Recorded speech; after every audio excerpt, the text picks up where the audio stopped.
At dinner, my wife's sister sneered. "How does it feel being the most useless one here?"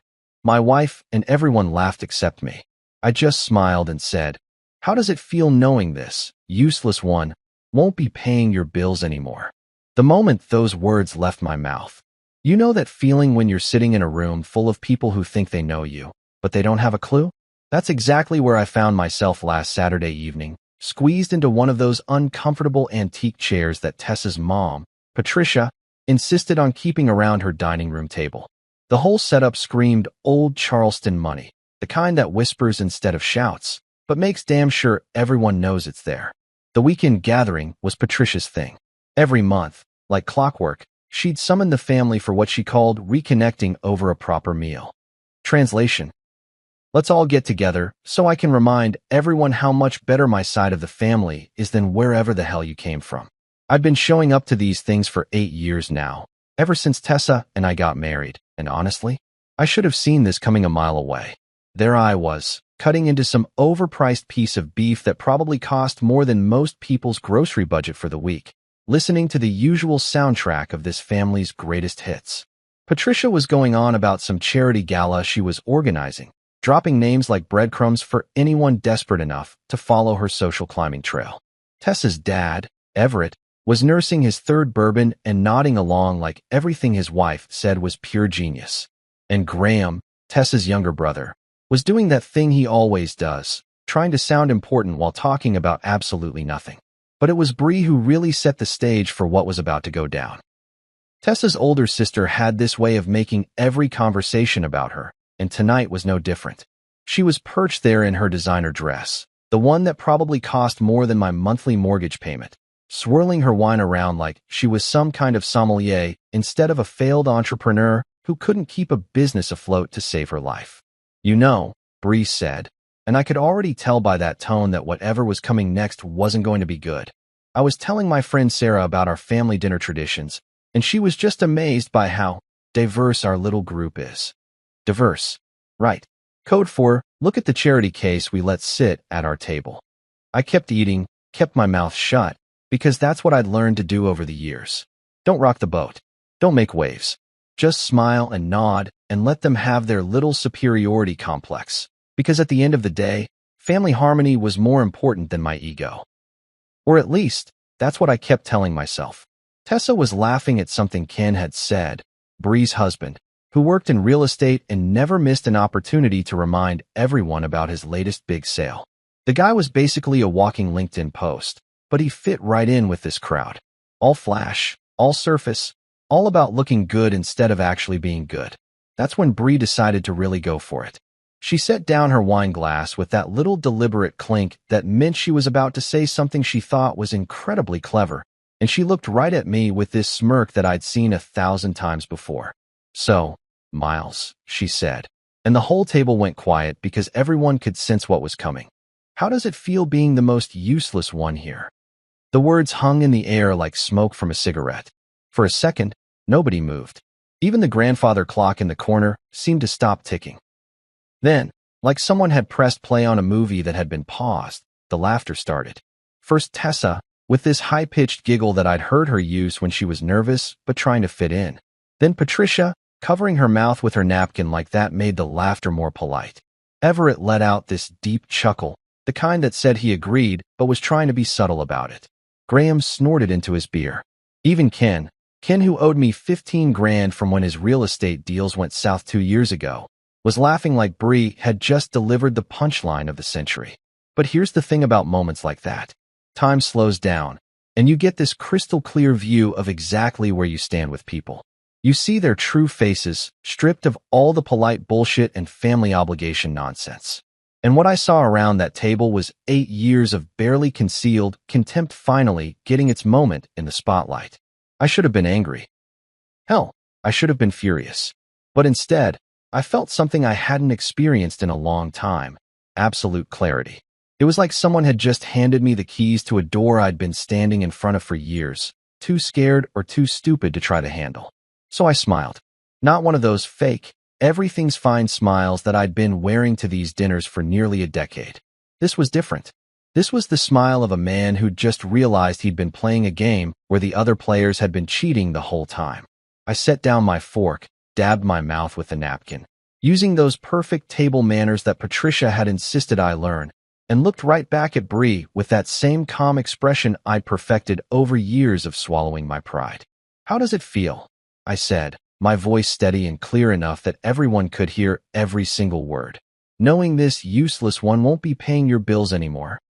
The laughter died faster than a smartphone battery on a cold day. Bree's wine glass froze halfway to her lips, and I could literally see the color draining from her face. The silence that followed was so complete you could have heard a pin drop on that expensive Persian rug. That was the moment everything changed. Not just for that evening, but for everything that came after. Because sometimes, when someone hands you the perfect opportunity to tell the truth, you take it. And sometimes, when you finally stop being useful to people who think you're useless, you discover who you really are. The grenade had been pulled, and there was no putting the pin back in. Here's what kills me about people like Bree and her whole crew. They see what they want to see, and everything else might as well be invisible.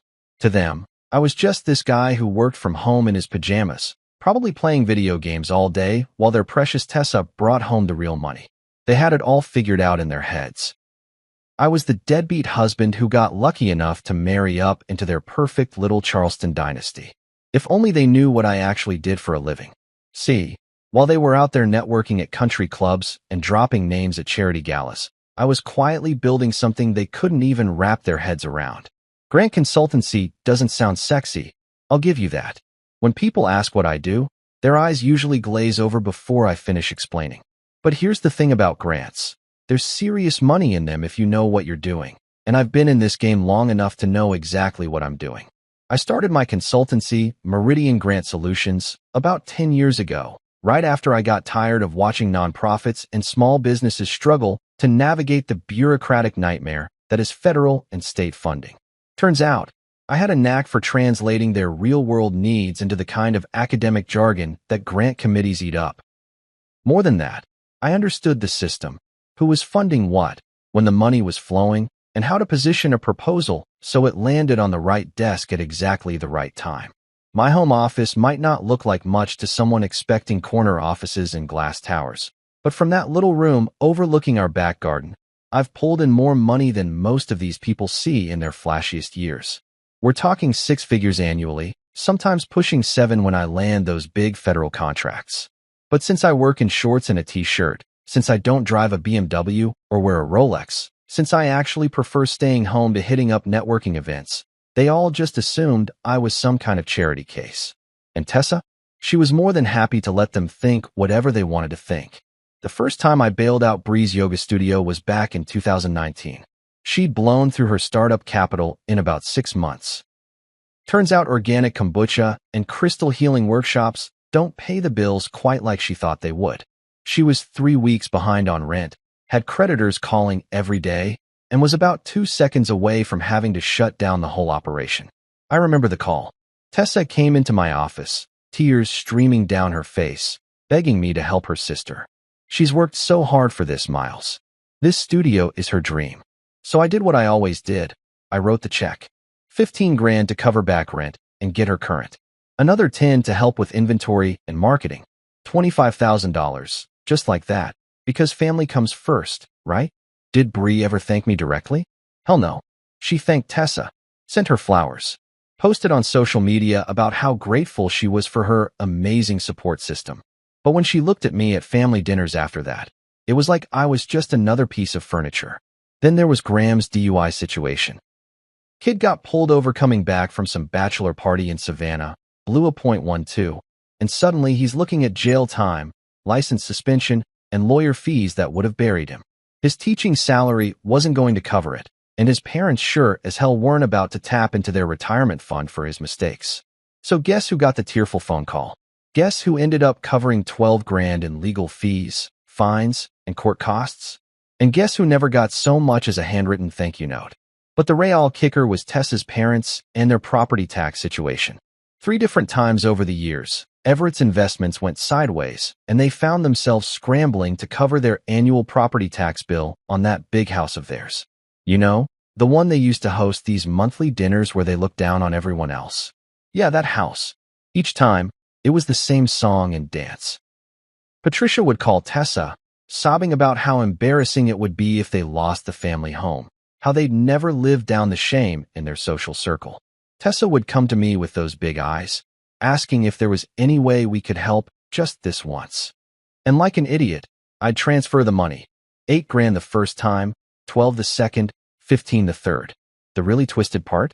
They never asked where the money was coming from. Not once.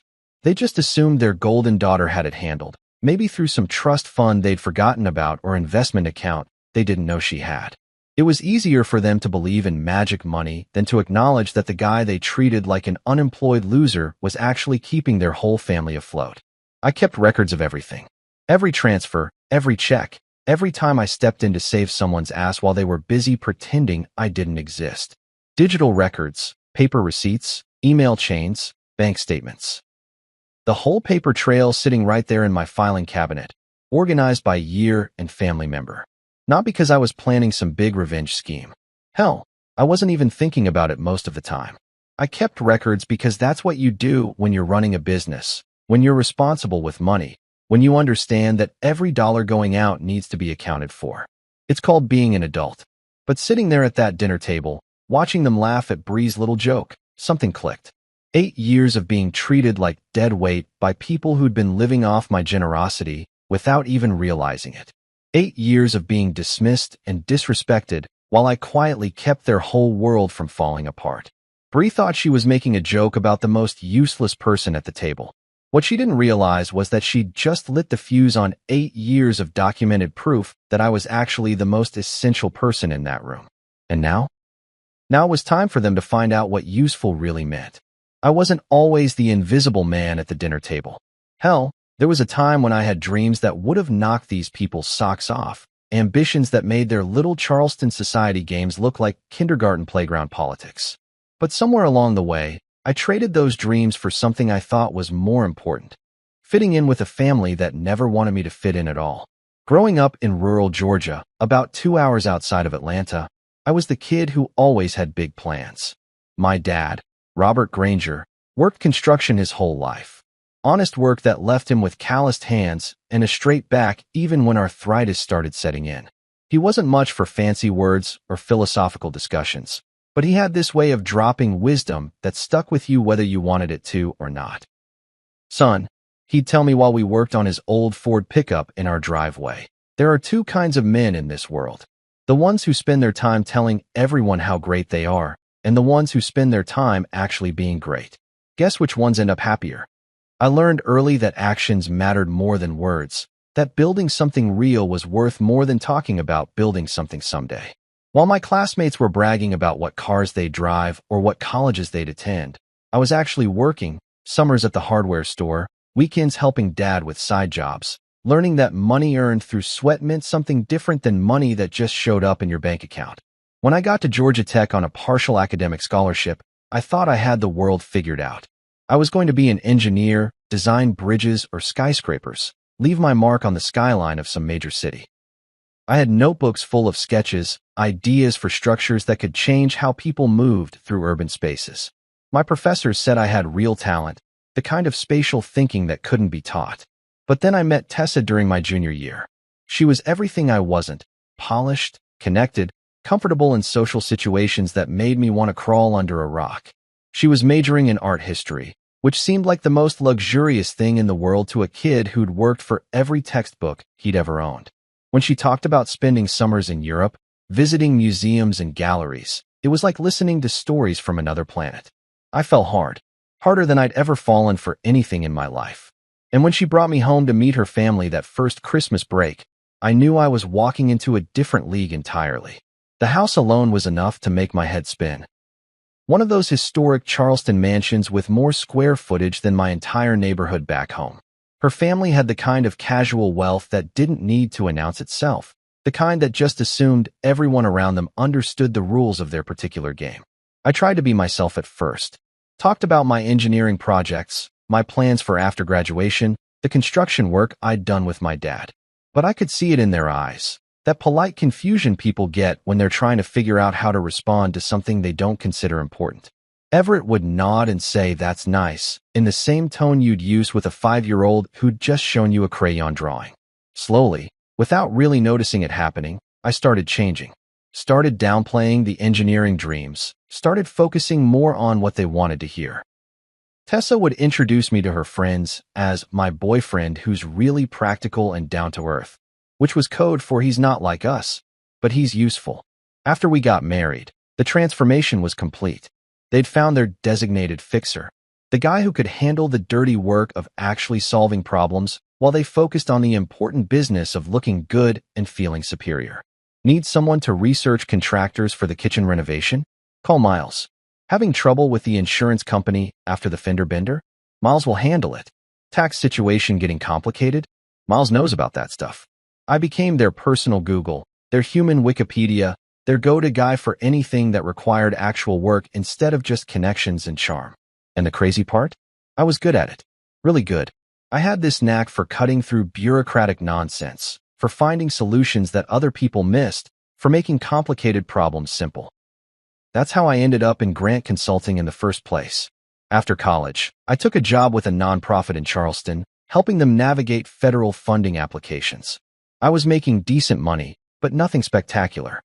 Then I realized I could do the same work as an independent consultant and make 3 times as much.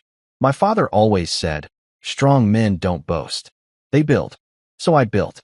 I built a business, built a reputation, built a life that could support not just me and Tessa, but apparently her entire extended family.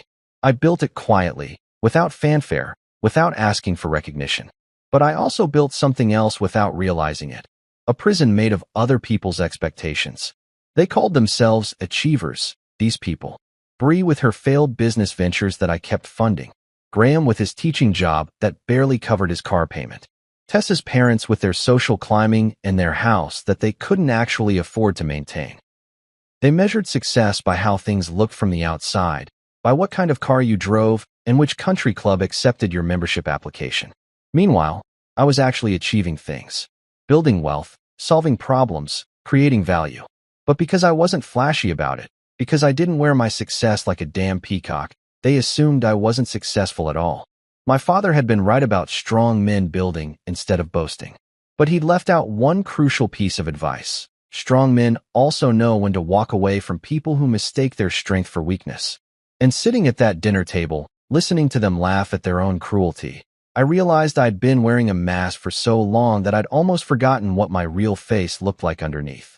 But Bree's little joke had just ripped that mask clean off. Monday morning hit different after that dinner. I woke up at my usual time, 6:30 a.m. sharp. But instead of feeling that familiar weight of obligation pressing down on my chest, I felt something I hadn't experienced in years, complete freedom. It was like someone had cut invisible chains I'd been dragging around for so long that I'd forgotten what it felt like to move without them.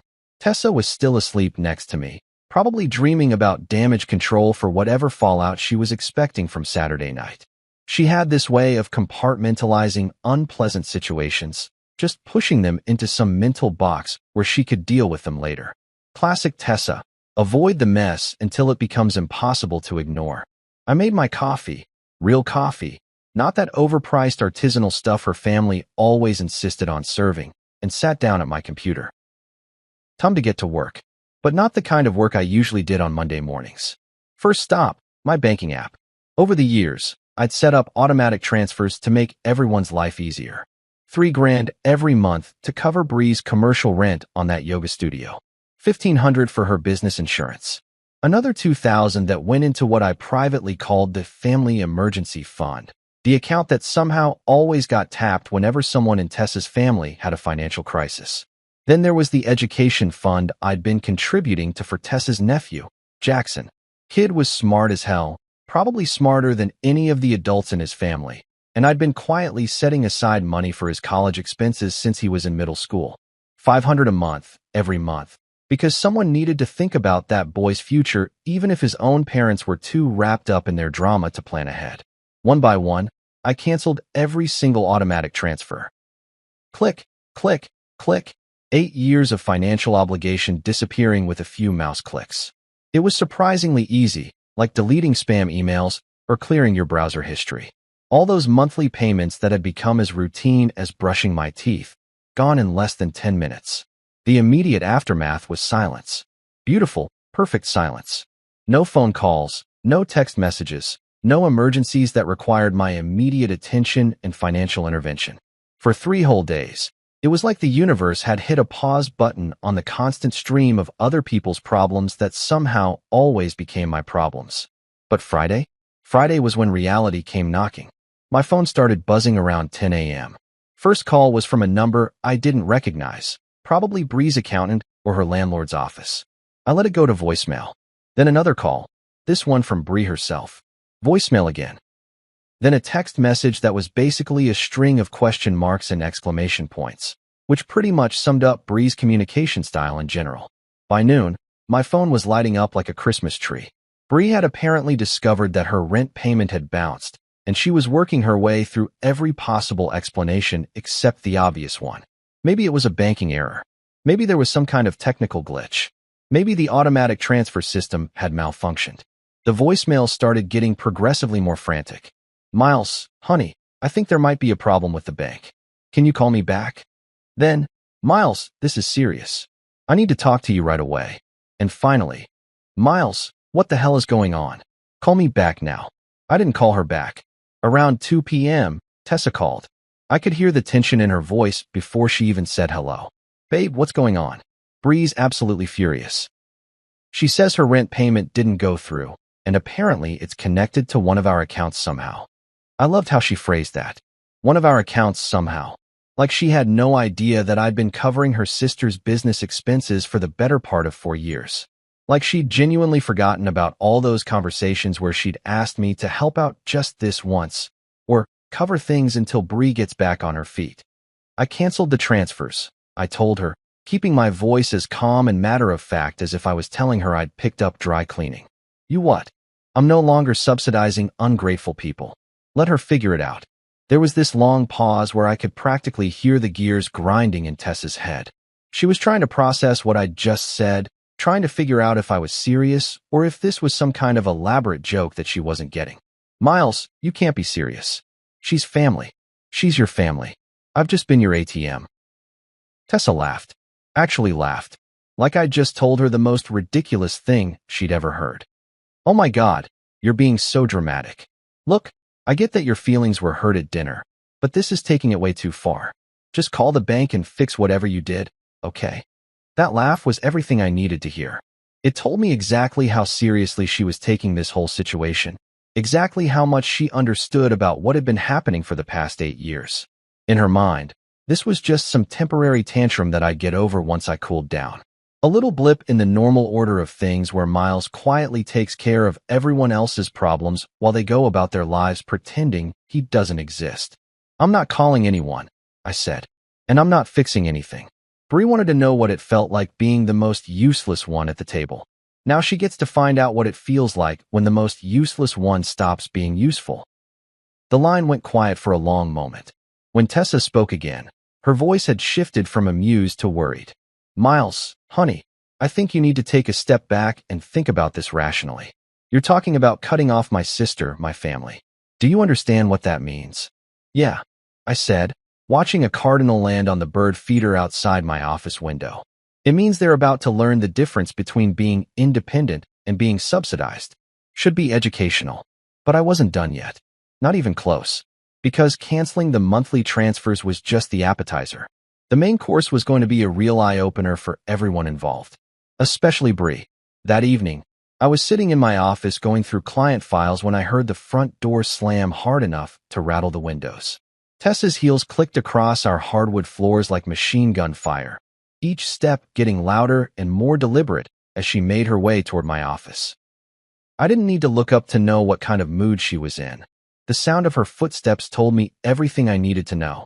She appeared in my doorway like a storm cloud, still wearing the black dress she'd put on for work that morning, but now it was wrinkled and her perfectly styled hair was coming undone. Her face was flushed red, the way it got when she was trying to hold back tears and anger at the same time. We need to talk, she said, but it came out more like a demand than a request. I saved the document I was working on, a grant proposal for a community health clinic in North Carolina, and swiveled my chair around to face her. Okay, let's talk. She stepped into the room and crossed her arms, taking that stance she always used when she was gearing up for a fight. I just spent 2 hours on the phone with my sister, trying to calm her down because she thinks her entire world is falling apart. She's crying, Miles. Actually crying. And it's all because of whatever childish tantrum you're having. Childish tantrum? I kept my voice level, curious where she was going with this. Yes, this whole thing with cutting off her payments. I mean, come on. So she made a joke that hurt your feelings. So what? That's not a reason to destroy her business. I had to admire the way Tessa could reframe reality when it suited her purposes. A joke that hurt my feelings. Like 8 years of being treated like hired help was just about my delicate emotions. Destroy her business? I repeated, by not paying for it anymore. You know what I mean. She depends on that money. Exactly. I stood up and walked over to my filing cabinet. She depends on money that comes from me, while treating me like I'm some kind of parasite. Do you see the problem with that equation? Tessa followed me across the room, her voice getting higher and more strained. She's your family too, Miles. We've been married for 8 years. Her problems are our problems. That's how families work. I pulled open the bottom drawer and retrieved a thick manila folder that I'd been keeping for years without really knowing why. Maybe some part of me always knew this day would come. Maybe I'm just naturally paranoid about keeping records. Either way, I was about to be very grateful for my anal retentive filing system. No, I said, turning back to face her. She's your family. I've just been your ATM. I set the folder down on my desk and opened it. Inside were printed bank statements, screenshots of transfers, email chains, receipts, and photocopies of checks. Every single financial interaction I'd had with her family over the years, organized chronologically and labeled with neat little tabs. Tessa's eyes went wide when she saw the contents of the folder. What is this? This, I said, pulling out the first document, is the receipt for $15,000 I gave Bree in September 2019 to save her yoga studio from foreclosure. And this is the email where she thanked you for the help, not me. Even though the money came from my business account, I set that document aside and picked up the next one. This is the bank statement showing the $12,000 I transferred to cover Graham's DUI legal fees in 2020. And here's the text message where he thanked you for being such an amazing sister and helping him out of a tight spot. Document after document, I laid them out on the desk like I was dealing cards, each one telling the same story. Me solving problems, them thanking Tessa, everyone pretending the money just magically appeared whenever they needed it. And these, I said, pulling out a stack of papers that was significantly thicker than the others, are the records of every time I've bailed out your parents when their property taxes came due. 3 separate occasions, totaling $35,000. Your dad's exact words the last time were, "Thank God Tessa married into money." Into money, Tessa. Like you had some secret trust fund I didn't know about. Her mouth was opening and closing like she was trying to speak, but couldn't figure out what words to use. She picked up one of the bank statements, staring at it like it was written in a foreign language. I didn't realize. She started, then stopped. You didn't realize what? That money doesn't just appear out of thin air. That every time your family had a crisis and you came to me asking for help just this once, it was actually my money solving their problems. I thought. I mean, we're married. Our money is our money, right? Our money? I laughed, but there wasn't any humor in it. Tessa, you make $42,000 a year at the gallery. I made 6 figures last year alone. When exactly did your money become part of the equation? She set the bank statement down with shaking hands. You've been keeping track of all this? I keep track of everything. It's called being responsible with money. It's called knowing where every dollar goes and why. Your family might run on magical thinking and good vibes, but I live in the real world where bills actually have to be paid by real people with real money. Tessa was looking at the spread of documents like they were evidence of some crime she didn't know she'd committed. In a way, I guess they were. Miles, I had no idea you felt like this. If you just talked to me. Talk to you. I interrupted. Tessa, every single one of these situations started with you coming to me and asking for help. Every single time, you knew exactly where the money was coming from.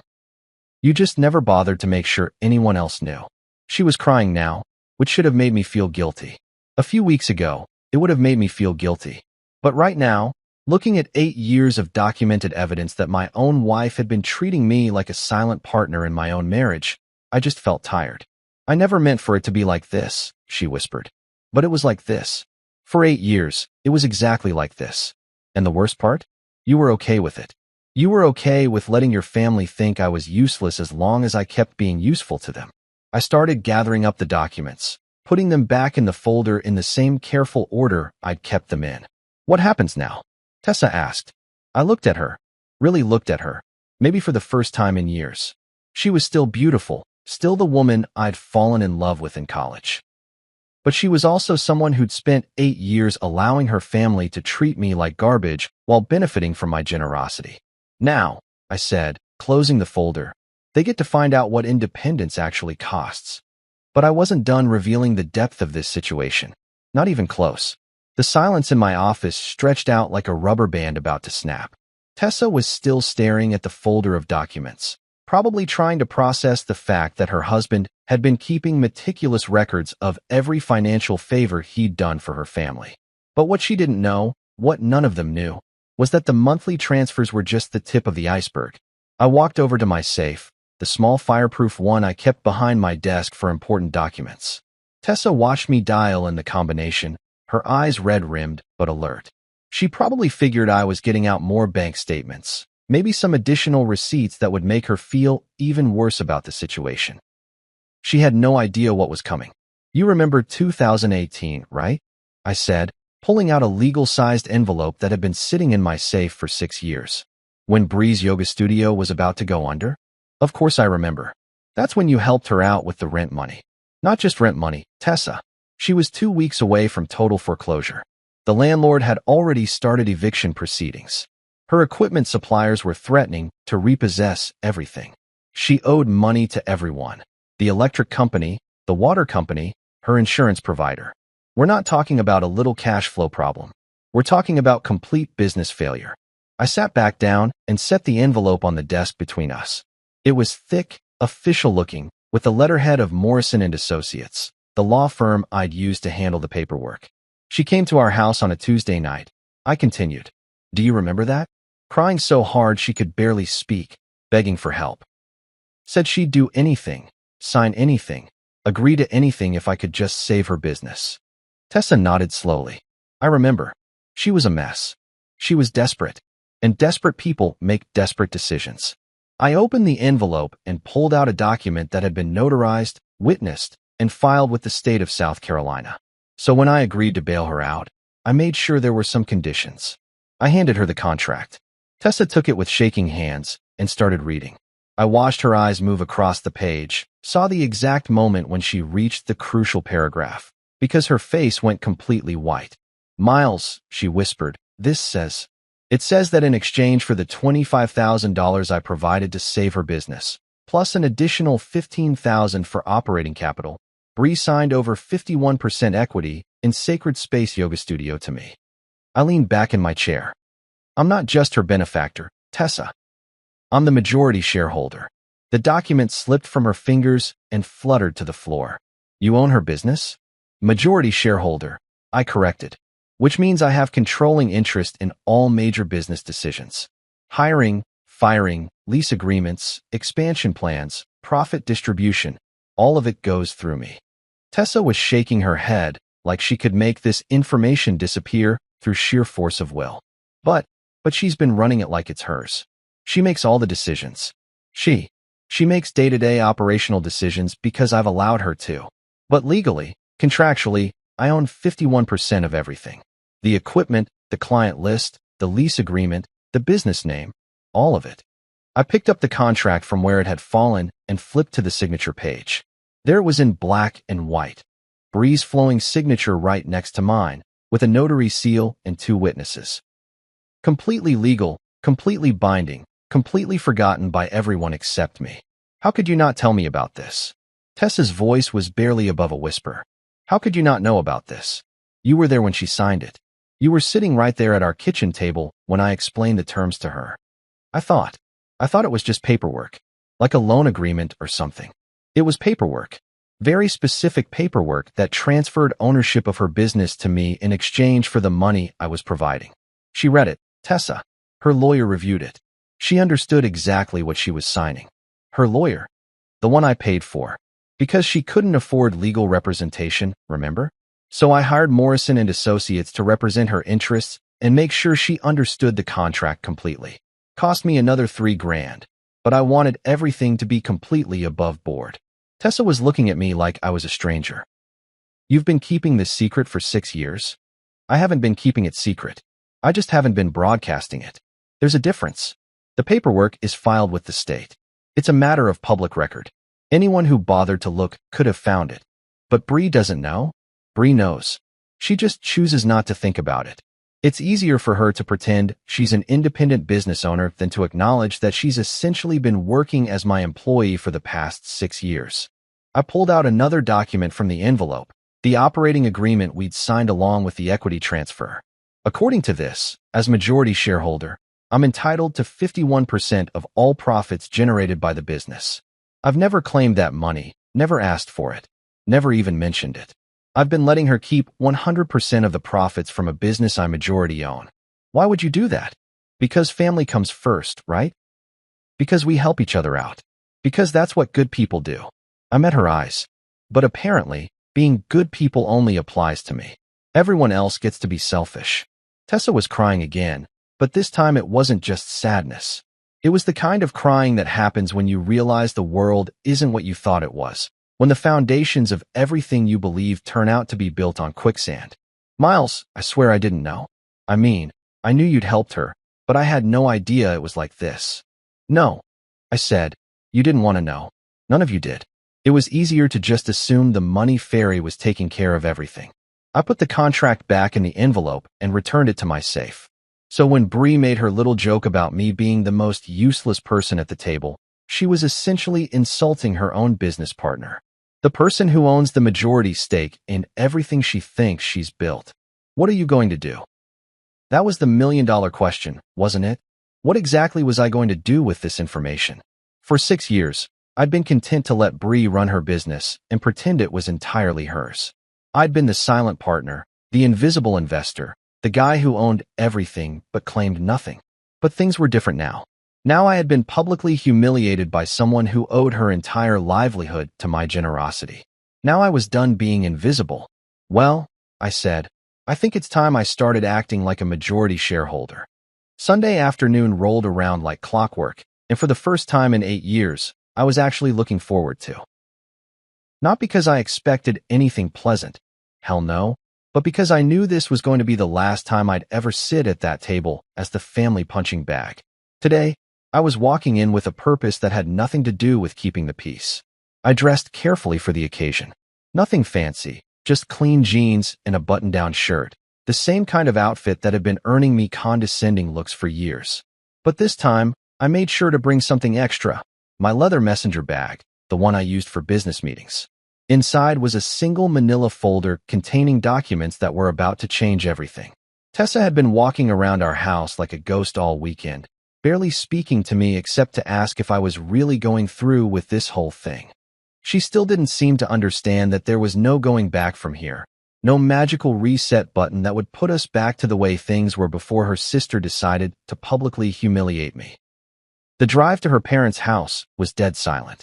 Tessa stared out the passenger window while I focused on the road, both of us probably thinking about how this afternoon was going to play out. I had a pretty good idea what to expect. Bree would be furious about the missed rent payment, probably ready to tear into me the moment I walked through the door. Her parents would be confused and defensive. Graham would try to stay out of it entirely. What they weren't expecting was for me to come in swinging. We pulled into the circular driveway of that big house on Trad Street, the one with the historic marker out front and the perfectly manicured garden that required a full-time groundskeeper to maintain. I grabbed my bag from the back seat and followed Tessa up the front steps, past the columns that were probably older than my entire hometown back in Georgia. Patricia answered the door with her usual air of gracious hostility, the kind of smile that never quite reached her eyes when she looked at me. Miles, dear, how wonderful to see you. I trust you're feeling better after. Well, after last weekend's little misunderstanding. Little misunderstanding. Right. Like her daughter hadn't just spent 8 years treating me like hired help before finally saying the quiet part out loud. I'm feeling great, Patricia. Thanks for asking. The living room was set up exactly like always. Everett in his leather chair with a bourbon, Patricia perched on the sofa like she was posing for a magazine photo. Graham sprawled in the corner chair, trying to look invisible. And Bree, sitting ramrod straight with her arms crossed, radiating anger like heat from a furnace. She didn't waste any time getting started. Okay, Miles, what the hell is your problem? She said before I'd even sat down. Do you have any idea what you've put me through this week? My rent bounced, my insurance payment failed, and now my landlord is threatening to review my lease terms. All because you decided to throw some kind of tantrum. I set my bag down next to my chair and looked around the room at all these people who'd been benefiting from my generosity for years while treating me like garbage. My problem, Bree, is that I'm tired of being disrespected by people I've been supporting. Supporting? She let out this bitter laugh that sounded exactly like her sister. Miles, honey, you help out sometimes, but let's not pretend you're supporting anyone. I built my business from the ground up. Did you now? I opened my bag and pulled out the folder. That's interesting, because I have some paperwork here that tells a very different story. Everett set down his bourbon glass with a sharp clink.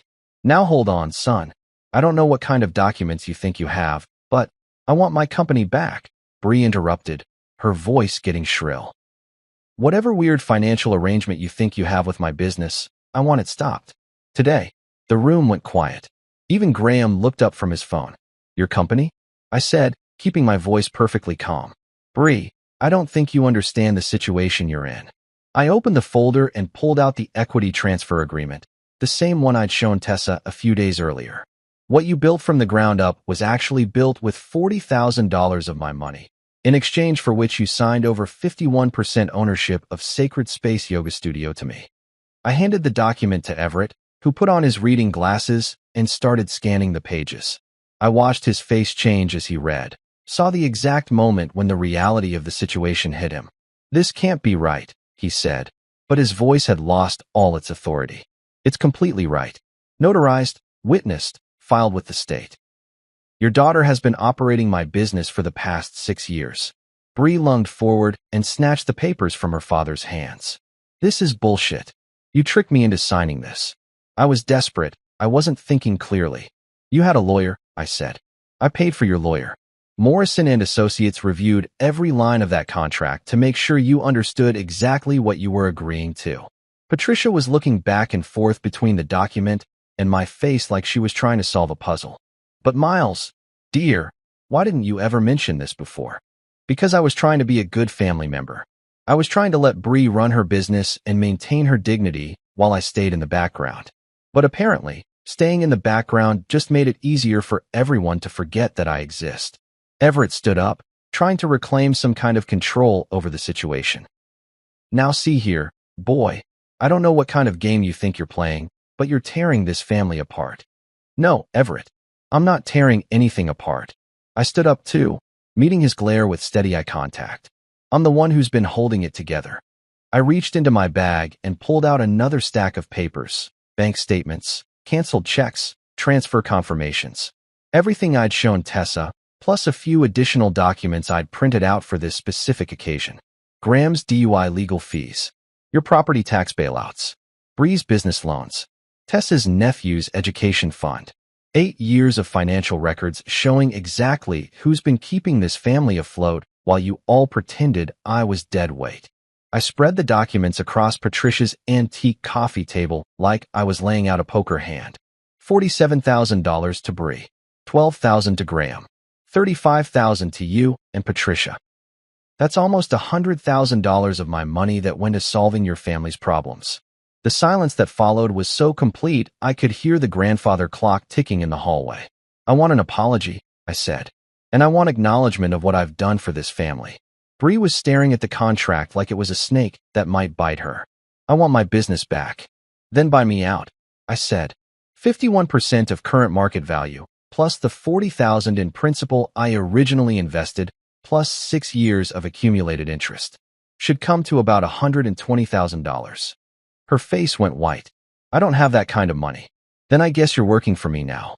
The room exploded into chaos. Everyone talking at once, voices raised, accusations flying. But I just sat there in the middle of it all, completely calm, watching 8 years of resentment finally come to the surface. The truth, as it turned out, was a hell of a lot louder than their lies had ever been.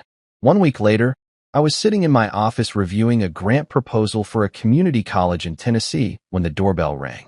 Through my window, I could see a guy in a cheap suit standing on my front porch, holding an official-looking envelope.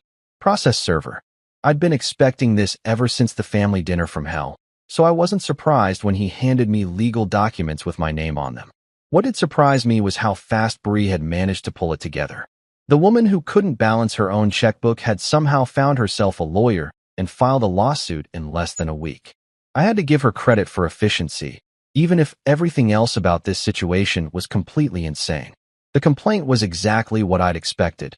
Plaintiff seeks damages for defendant's unconscionable exploitation of plaintiff's emotional distress and financial desperation.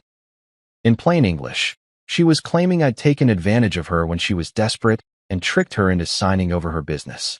It was creative, I'll give her that. Complete bullshit, but creative. The irony wasn't lost on me.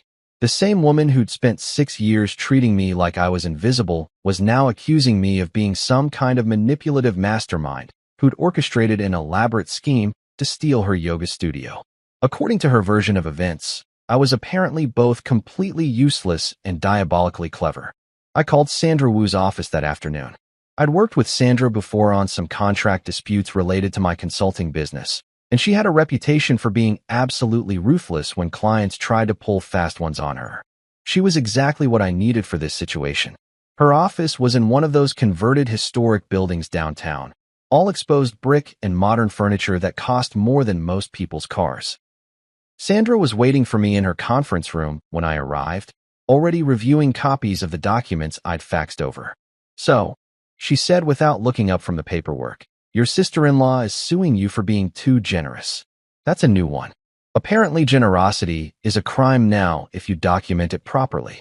Sandra finally looked up at me, and I could see that predatory gleam in her eyes that probably terrified opposing counsel. "Miles, I've been practicing law for 15 years, and I've seen every kind of frivolous lawsuit you can imagine. This one doesn't even make the top 50. She spread out the equity transfer agreement on the conference table, pointing to specific paragraphs with her pen. "Look at this language. In exchange for the sum of $40,000 provided by Miles Granger, Sacred Space Yoga LLC hereby transfers 51% equity ownership to Miles Granger." It's crystal clear.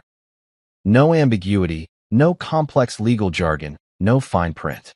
Her lawyer thinks he can argue emotional distress. Her lawyer can argue whatever he wants. But emotional distress doesn't void a legitimate business contract, especially when she had independent legal representation during the signing. Sandra flipped to another page. "Which reminds me, you said you paid for her attorney?" "Morrison and Associates. $3,000 for them to review the contract and explain her obligations." "Perfect. So she can't claim she didn't understand what she was signing, because she had a lawyer specifically hired to make sure she understood. And she can't claim coercion, because you provided her with independent counsel." Sandra was practically grinning now. "Miles, this is what we call a slam dunk." Over the next hour, Sandra walked me through her strategy. We'd file a counter motion for summary judgment, basically asking the court to throw out Bree's case without even going to trial. We'd present the contract, the legal representation records, the email chains showing Bree's grateful acceptance of my help, and the 6 years of business records showing she'd operated under the agreement without complaint. "The beauty of this case," Sandra explained, "is that your sister-in-law is essentially arguing that contracts don't matter if you regret signing them later. If that were true, every business deal in America would be subject to buyer's remorse lawsuits." We also discussed Bree's chances of success, which Sandra put at approximately 0. "She's claiming you exploited her emotional state, but the timeline doesn't support that. You gave her independent legal counsel, you documented everything properly, and you never tried to exercise your ownership rights until she publicly humiliated you. No reasonable judge is going to see exploitation in that pattern. The discovery phase was going to be particularly brutal for Bree." Sandra had already requested all of her business records, communications, and financial statements for the past 6 years. We were also demanding depositions from everyone who'd witnessed the original signing, including her parents and the lawyers at Morrison & Associates. Here's what's going to happen, Sandra said as we wrapped up the meeting. Her lawyer is going to spend about 3 weeks reviewing the evidence, realize his client lied to him about the circumstances, and then quietly suggest she drop the lawsuit before it gets to court. And if she doesn't, then we bury her in facts. We show the court exactly what kind of person files a lawsuit against someone who saved her business, and we make sure she pays our legal fees when this is over. Sandra was right, of course. 3 weeks later, Bree's lawyer called Sandra's office requesting a settlement conference. Apparently, once he'd reviewed all the documentation and taken depositions from the witnesses, he'd discovered that his client's version of events bore no resemblance to reality. But I wasn't interested in settling. I'd been quiet and accommodating for 8 years, and where had it gotten me? It was time for some public accountability. The Charleston County Courthouse felt like stepping into a movie set. All marble columns and polished wood, the kind of place where justice was supposed to happen whether you had money or not. I sat next to Sandra at the plaintiff's table, watching Bree and her lawyer huddle together across the aisle, probably going over their story one last time. Bree's attorney was younger than I'd expected, probably fresh out of law school and desperate enough to take a case that any experienced lawyer would have laughed out of his office. He spent the first 20 minutes painting Bree as this helpless victim who'd been manipulated by her cunning brother-in-law during her darkest hour. "Ladies and gentlemen," he said, gesturing dramatically toward Bree. "My client was facing financial ruin when the defendant swooped in with what appeared to be a generous offer of help. But hidden in that help was a trap, a contract designed to steal everything she'd worked for. It was a good performance, I'll give him that. If I didn't know the actual facts, I might have felt sorry for her myself." Then Sandra stood up. She didn't waste time with emotional appeals or dramatic gestures. Instead, she walked over to the evidence table and picked up the equity transfer agreement. "Your Honor, this case can be resolved very simply. Did the plaintiff sign this contract? Yes. Did she have legal representation when she signed it? Yes. Did she operate under this contract for 6 years without complaint? Yes." Sandra presented our timeline like she was teaching a history lesson. The recorded phone calls where Bree begged for help. The emails showing her gratitude after I saved her business. The bank records proving I'd never taken a dime of the profits I was legally entitled to. 6 years of evidence that I'd been the most hands-off business partner in history. "The plaintiff claims she was tricked," Sandra continued, "but the evidence shows she was helped. She claims she was exploited, but the record shows she was rescued. And now, when her benefactor has finally asked for basic respect, she responds with a frivolous lawsuit. The judge, an older black woman with sharp eyes and no patience for nonsense, cut through everything with surgical precision. She reviewed the contract, the legal representation records, and the pattern of behavior over 6 years. "Ms. Reed," she said, looking directly at Bree, "you accepted these funds knowing full well what the terms were. You had independent counsel explain those terms to you. You operated your business under this agreement for 6 years. This court finds no evidence of fraud, coercion, or unconscionable conduct on the part of Mr. Granger." Bree broke down crying when the judge ruled in my favor, but they weren't tears of sadness. They were tears of pure rage, the fury of someone who'd just discovered that consequences actually exist. Tessa had been sitting in the gallery during the whole proceeding. When I looked back at her after the verdict, she was already gone. No congratulations, no acknowledgement that justice had been served. Just empty space where my wife should have been. I walked out of that courthouse with my vindication and my legal victory, but somehow it felt less like winning and more like finally waking up. For months later, I'm sitting on my back porch with a cup of coffee and a watercolor palette, watching the morning light filter through the live oak trees in my yard. It's Thursday, which means absolutely nothing to me anymore except that it's another day I get to live exactly how I want to live. Tessa moved out 3 weeks after the court ruling. She packed her things while I was at a client meeting, left her keys on the kitchen counter, and disappeared into whatever life she thought she deserved. No dramatic confrontation, no tearful goodbye, no acknowledgement that maybe, just maybe, she owed me an apology for 8 years of letting her family treat me like garbage. The silence that followed was the most beautiful sound I'd heard in years. I paint now, not because I have to impress anyone or because it serves some greater purpose, but because I want to. Watercolors mostly, sometimes acrylics when I'm feeling ambitious. Last week, I finished a series of Charleston Street scenes that actually captured something real about this city. The way the light hits the old buildings just right, how the shadows fall across cobblestone streets that have seen more history than most people can imagine.